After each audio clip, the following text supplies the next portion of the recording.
नमस्कार विद्यार्थी मित्रांनो, मी रुपाली देवरमणी आज इयत्ता 11वी इतिहास प्रकरण पहिला आद्य शेतकरी या पाठातील स्वाध्यायाविषयी आपण माहिती पाहणार आहोत. तर बघा, प्रकरण पहिला आहे दिलेल्या पर्यायांपैकी योग्य पर्याय निवडून विधाने पुन्हा लिहा. योग्य पर्याय निवडून विधाने पुन्हा लिहा. तुम्हाला सोपे होण्यासाठी मी फक्त ॲन्सर इथं दिलेला आहे, तेव्हा तुम्ही पाहू शकता. एलो रिव्हर हे हो यांग हो या चीनी नावाचे भाषांतर आहे.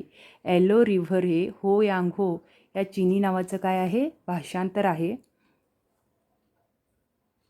दुसरं आहे नवाश्मयुगीन क्रांती असा शब्दप्रयोग. नवाश्मयुगीन क्रांती असा प्रयोग गॉर्डन चाइल्ड या ऑस्ट्रेलियन पुरातत्वज्ञाने केला आहे. गॉर्डन चाइल्ड या ऑस्ट्रेलियन पुरातत्वज्ञाने केलेला आहे. तिसरा आहे गिलगॅल येथील नवाश्मयुगीन वसाहतीत अंजिराच्या झाडांची नियोजनपूर्वक लागवड केली होती. अंजिराच्या झाडांची नियोजनपूर्वक लागवड केली होती. चौथा आहे पुणे जिल्ह्याच्या शिरूर तालुक्यातील इनामगाव हे ताम्रपाषाणयुगीन शेतकऱ्यांच्या गाव वसाहतीचे उदाहरण आहे. पुणे जिल्ह्याच्या शिरूर तालुक्यातील इनामगाव हे काय आहे?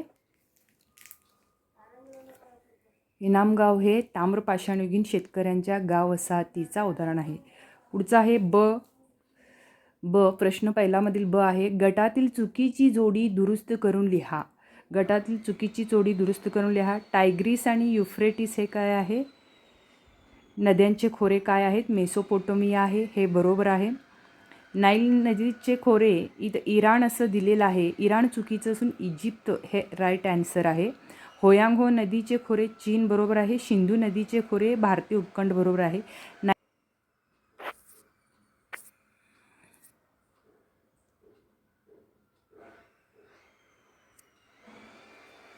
बघा, नाईल नदीचे खोरे इराण असं दिलेले आहेत, हे चुकीचे असून ॲन्सर काय आहे? नाईल नदीचे खोरे हे काय आहे? इजिप्त आहे. पुढचा प्रश्न आहे खालील संकल्पना चित्र पूर्ण करा.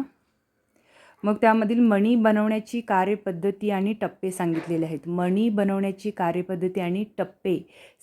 आहेत.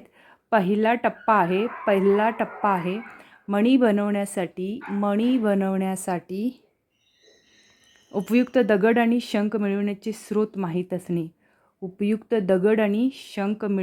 स्रोत माहीत असणे. दुसरा टप्पा आहे आवश्यक तो कच्चा माल मिळविणे. तिसरा टप्पा आहे कच्चा माल कामाच्या जागेपर्यंत वाहून आणणे. चौथा आहे ओबडधोबड दगड आणि शंख यांपासून गुळगुळीत नियमित आकाराची मणी बनवणे. हे काय आहे? मणी बनवण्याचे कार्यपद्धती आणि टप्पे. पुढे आहे प्रश्न तिसरा पुढील विधाने सहकारण स्पष्ट करा. एक आहे मेसोपोटोमियामध्ये नवाश्मयुगीन आद्य गाव वसाहतींचा उदय झाला. पहिला आहे टायग्रीस आणि युफ्रेटिस या नद्यांच्या मधल्या प्रदेशाला मेसोपोटोमिया असे म्हटले जाते. टायग्रीस आणि युफ्रेटिस या नद्यांच्या मधल्या प्रदेशाला मेसोपोटोमिया असे म्हटले जाते. पॉईंट 2 आहे या नद्यांचे मुबलक पाणी आणि दरवर्षी नद्यांना येणारे पूर यामुळे या नद्यांच्या खोऱ्यातील जमीन सुपीक बनली आहे.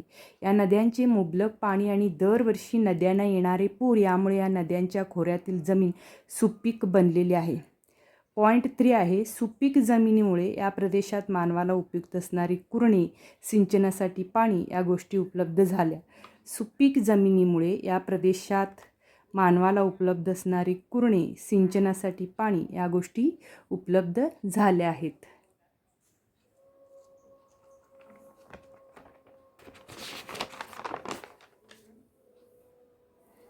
चौथा पॉईंट आहे अन्नासाठी भटकंती करणाऱ्या मानवाला या प्रदेशात सुलभतेने अन्न मिळू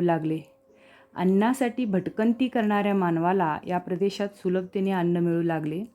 त्यामुळे समूहाने भटके निमभटके जनसमूह या प्रदेशात स्थिरावले.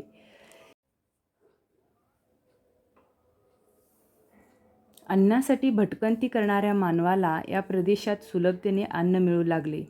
त्यामुळे समूहाने भटके निमभटके जनसमूह या प्रदेशात स्थिरावले. त्यातूनच मेसोपोटोमिया प्रदेशात नवाश्मयुगीन आद्य गाव वसाहतीचा उदय झाला.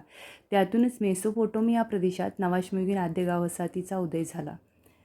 दुसरं आहे होयांगहो नदीला चीनी संस्कृतीची जन्मदात्री मानली जाते. होयांगहो नदीला चीनी संस्कृतीची जन्मदात्री मानली जाते. पहिला आहे होयांगहो या नदीच्या खोऱ्यात प्राचीन चीनी संस्कृतीचा उदय झाला. होयांगहो या नदीच्या खोऱ्यात प्राचीन चीनी संस्कृतीचा उदय झाला. दुसरा आहे या नदीला चीनमध्ये रिव्हर आणि मदर अशी 2 नावे आहेत. या नदीला चीनमध्ये रिव्हर आणि मदर अशी 2 नावे आहेत. तिसरं आहे रिव्हर या नावातून तिचे चीनी संस्कृतीत अनन्यसाधारण महत्त्व लक्षात येते. रिव्हर या नावातून तिचे चीनी संस्कृतीत अनन्यसाधारण महत्त्व लक्षात येते. मदर या तिच्या दुसऱ्या नावातून तिला चीनी संस्कृतीची जन्मदात्री मानली जाते. मदर या तिच्या दुसऱ्या नावातून तिला चीनी संस्कृतीची जन्मदात्री मानली जाते. तिसरा आहे नवाश्मयुगामध्ये मातीची भांडी बनवणे ही एक उत्तम प्रतीची कला बनली होती. नवाश्मयुगामध्ये मातीची भांडी बनवणे ही एक उत्तम प्रतीची कला बनली होती. नवाश्मयुगात मातीची भांडी घडवायला सुरुवात झाली व ते नवाश्मयुगाचे अनिवार्य लक्षण समजले गेले. नवाश्मयुगात मातीची भांडी घडवायला सुरुवात झाली व ते नवाश्मयुगाचे अनिवार्य लक्षण समजले गेले. दुसरं आहे अन्न शिजवणे, अन्नाची साठवण करणे, अन्न वाढणे यासाठी मानव मातीच्या भांड्याचा उपयोग करू लागला. तिसरं आहे सुरुवातीस हाताने ही भांडी बनवणारा माणूस ती चाकाच्या सहाय्याने घडवू लागला. त्यामुळे त्यांच्या कामात गती आणि कौशल्य आले. चौथा आहे सुरुवातीस एकरंगी आणि गुळगुळीत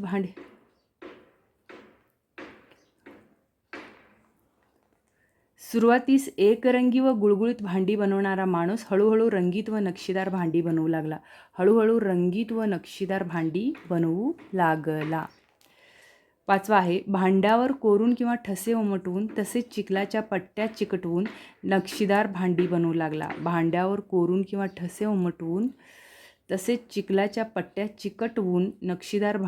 लागला. अशा प्रकारे नवाश्मयुगामध्ये मातीची भांडी बनवणे ही एक उत्तम प्रतीची कला बनली होती. उत्तम प्रतीची कला बनली होती. त्यानंतरचा पुढचा पॉईंट आहे प्रश्न 4. तुमचे मत नोंदवा.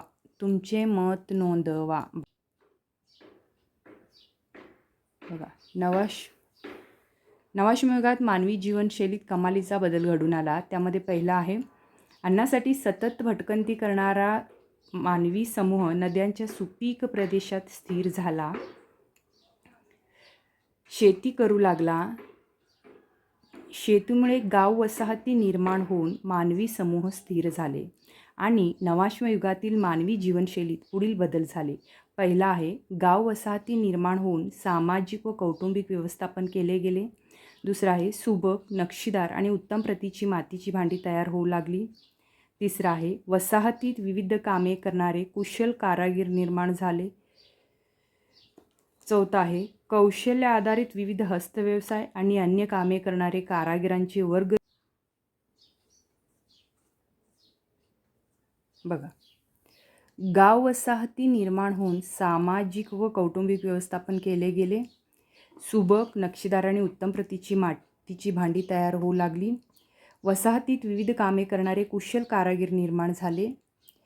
कौशल्य आधारित विविध हस्तव्यवसाय, विविध अन्य कामे करणारे कारागिरांचे वर्ग निर्माण झाले. तंत्रज्ञान विकसित झाले. पाचवा आहे चाकाचा शोध लागून त्याचा विविध कारणासाठी वापर सुरू झाला. सहावा आहे त्यांच्या वापरामुळे दळणवळण वाढले, व्यापारात वाढ झाली.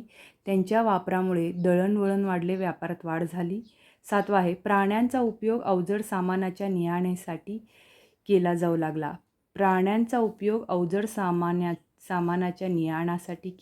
लागला. आठवा आहे व्यापाराच्या नोंदी ठेवण्यातून लिपी विकसित झाली. लिपी विकसित झाली. एकूणच नवाश्मयुगात मानवी जीवनशैलीत कमालीचा बदल घडून आला. एकूणच नवाश्मयुगात मानवी जीवनशैलीत कमालीचा बदल घडून आला. 2. चाकाच्या वापराने तंत्रज्ञानात क्रांती घडून आली. चाकाच्या वापराने तंत्रज्ञानात क्रांती घडून आली. चाकाच्या वापरामुळे नवाश्मयुगातील मानवाने तंत्रज्ञानात क्रांती घडून आली. एक आहे मातीची भांडी चाकावर घडवायला सुरुवात केल्यावर उत्पादन. बघा, चाकाच्या वापरामुळे नवाश्मयुगातील मानवाने तंत्रज्ञानात क्रांती घडवून आणली. मातीची भांडी चाकावर घडवायला सुरुवात केल्यावर उत्पादन मोठ्या प्रमाणात वाढले. नक्षीदार व कौशल्यपूर्ण भांडी तयार करता येऊ लागली. दुसरा आहे दळणवळणासाठी चाकाचा उपयोग केला जाऊ लागल्याने कच्चा माल दूरवरून आणणे व पक्का माल पाठवणे अधिक सुलभ झाले. तिसरा आहे चाकाचा वापराने व्यापार मोठ्या प्रमाणात वाढला. चौथा आहे माणसाचा प्रवास सुखर झाल्याने मानव लांब प्रवास करू लागला. चाकाच्या वापरामुळे आत्तापर्यंत विकसित केलेल्या तंत्रज्ञानामध्ये मानवाने क्रांती केली. माणसाचा प्रवास सुकर झाल्याने मानवी प्रवास लांब होऊ लागला. चाकाच्या वापरामुळे आत्तापर्यंत विकसित केलेल्या तंत्रज्ञानामध्ये मानवाने क्रांती केली.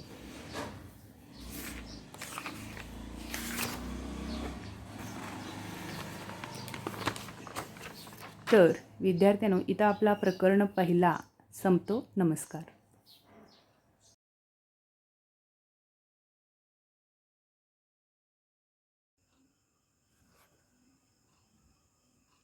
प्रश्न 5वा आहे, पाठ्यपुस्तकातील पान क्रमांक 2 वरील नकाशा पाहून खालील प्रश्नांची उत्तरे लिहा. पान क्रमांक 2 वरील नकाशा पाहून खालील प्रश्नांची उत्तरे लिहा. पहिला आहे, आशिया खंडाच्या उत्तरेस कोणता समुद्र आहे? आशिया खंडाच्या उत्तरेस कोणता समुद्र आहे? ॲन्सर आहे भूमध्य समुद्र. दुसरा आहे, हडप्पा संस्कृती कोणत्या खंडामध्ये उदयाला आली? हडप्पा संस्कृती आशिया खंडांमध्ये उदयाला आली. भारताच्या दक्षिणेस कोणता महासागर आहे? भारताच्या दक्षिणेस हिंदी महासागर आहे. प्रश्न 6वा आहे, टिपा लिहा. जेरिको शहरातील नवाश्मयुग. जेरिको शहरातील नवाश्मयुग. बघा,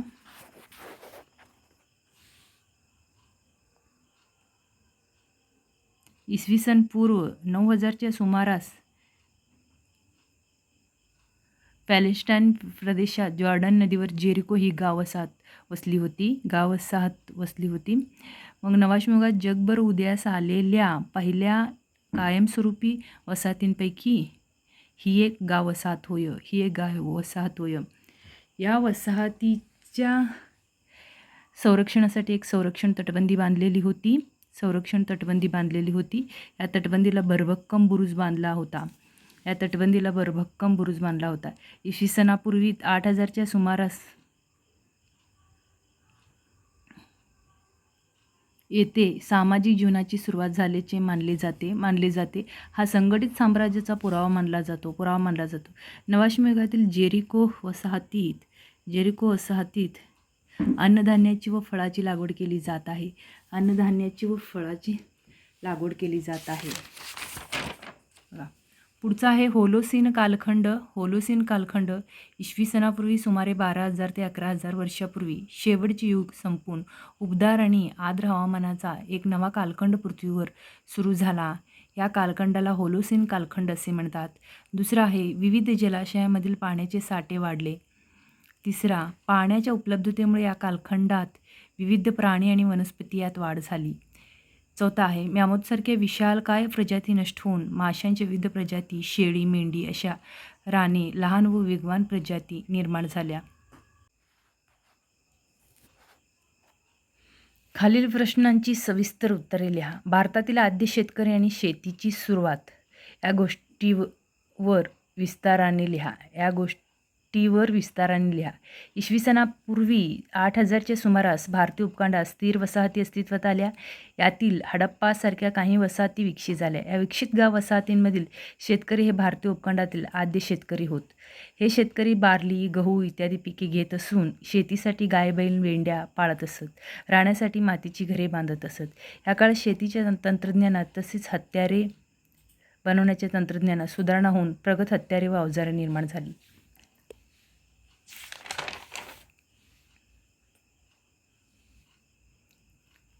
शेतीची सुरुवात. नवाश्मयुगाच्या सुरुवातीच्या काळात म्हणजे इसवी सन पूर्व 10,000 ते 8,000 या दरम्यान शेती करण्यास सुरुवात झाली. निसर्गतः उगवलेल्या धान्याची कापणी या काळात करत